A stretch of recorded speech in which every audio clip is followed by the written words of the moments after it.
Welcome to Kenton's videos. Enjoy the video. You begin by securing your data. Export saved wallpapers and presets to cloud or local storage so nothing is lost.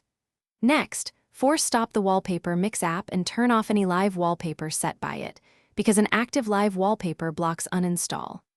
Once done, check battery and Wi-Fi.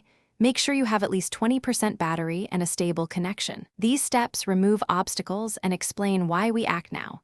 You avoid orphaned files and ensure the system can update its removal records. You now remove the app and its stored items. Go to Settings, select Apps, find Wallpaper Mix. Tap Storage, Clear Data and Clear Cache. This removes accounts and cached images so nothing lingers. Then tap Uninstall and Confirm.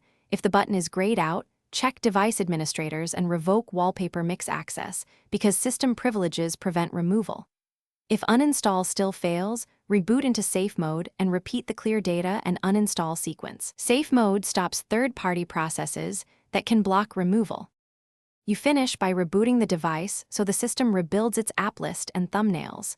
Then inspect your gallery and file manager for any leftover wallpaper, mix folders, and remove them manually, because uninstallers often leave media files behind. After deletion, clear the system thumbnail cache to prevent ghost images. If problems persist, use safe mode to repeat deletions.